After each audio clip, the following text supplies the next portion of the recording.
Hi everyone, I'm Amy Beeston Williams, and I thought that I would do JSON for my sharing video.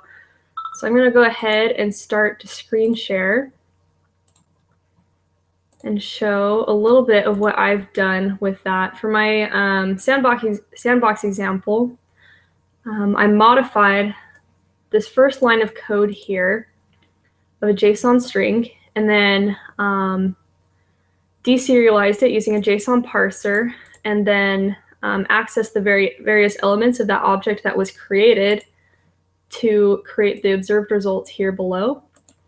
And then used a more complicated example down here with a list of employees, where I then iterated through that JSON string, the JSON objects in that array, and then listed a series of employees down below. And I chose this topic to discuss because it's something that I've worked with a little bit before, and I thought that it'd be kind of fun to show a few ideas that JSON's useful for. One of those ideas is a database using JSON. One of those that I've used previously is called Firebase. And this here is an example of just a sample database that I put together just for demonstration purposes. But here, you have a similar employee list, and maybe within that you might have a few subcategories like full-time and part-time, and then these might be lists of hundreds of employees. So it kind of shows the use of JSON, although you can't really tell that it's formatted like JSON. That's how it's stored, and that's how it's accessed when you're accessing your database. And you could then iterate through a list of employees using a simple for loop, such as you can see the one shown here, and that would be much simpler than a hard-coded approach. Another example that I've done a little bit of work with here is this application which I developed last semester, and it is an application to map ancestry.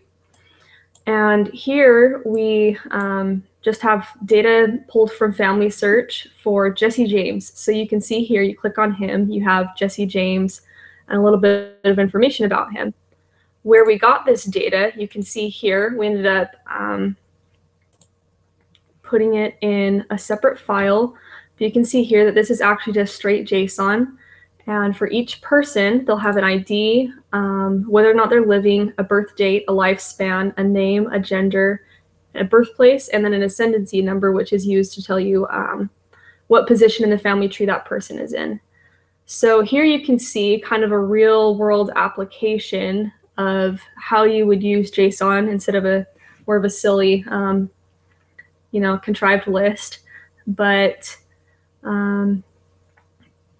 yeah, hopefully that can kind of show a little bit of how at least it has been used in an application previously. So thank you for listening to my presentation. All right.